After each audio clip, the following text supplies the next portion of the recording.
Hello বন্ধুরা, আজ আমি চিংড়ি মাছের মালাইকারি রান্না করব। তার জন্য কড়াইতে তেল গরম বসিয়েছি।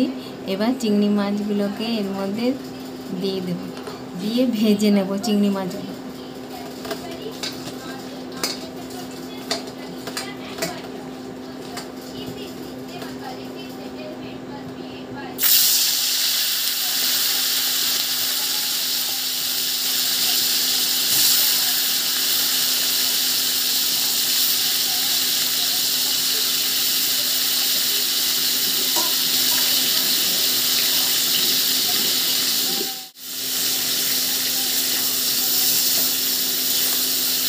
চিংড়ি মাছগুলোকে হালকা করে ভেজে নেব। এবার আমি চিংড়ি মাছগুলোকে তুলে নেব।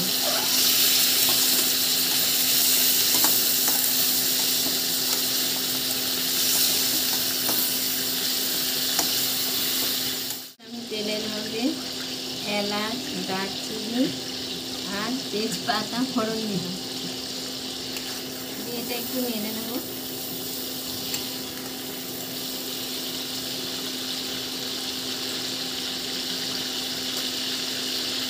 বন্ধুরা, আমি একটা পেস্ট রেডি করে রেখেছিলাম। পেঁয়াজ, আদা, রসুন, টমেটো আর কাঁচা লঙ্কা একটা পেস্ট রেডি করে রেখেছিলাম।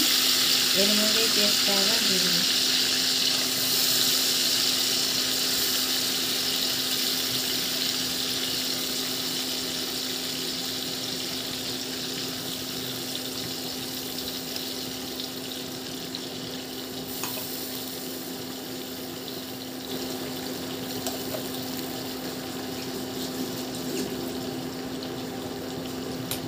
পেঁয়াজটাকে একটু ভাজা ভাজা করে নেব, তেল না ছাড়া অবধি।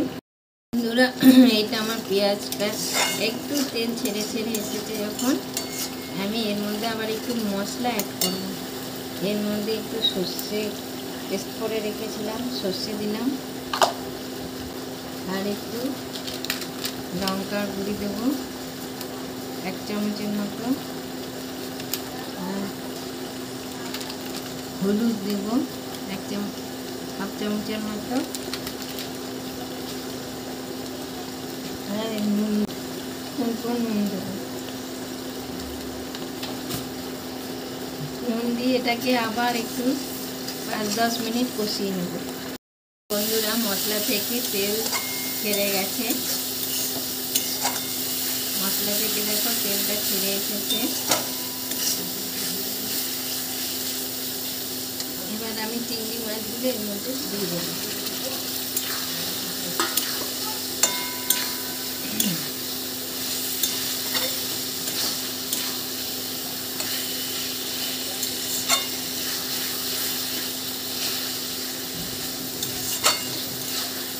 চিংড়ি মাছটা দিয়ে একটু কষিয়ে নেব।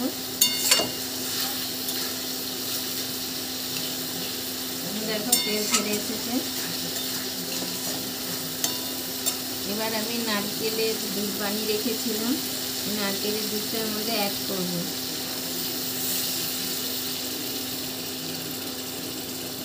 স্টিমটা কমিয়ে দেবো, গ্যাসের স্টিমটা কমিয়ে দেবো হালকা।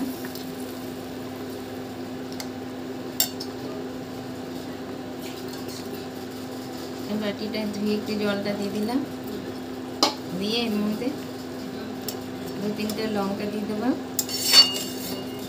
দিয়ে এটা একটু ঢাকা দিয়ে দেবো 5 মিনিটের মতো। এটা একটু হোক, আমার এটা এবার রেডি হয়ে গেল। চিংড়ি মাছের মালাইকারি, চিংড়ি মাছের মালাইকারি রেসিপিটা রেডি হয়ে গেল।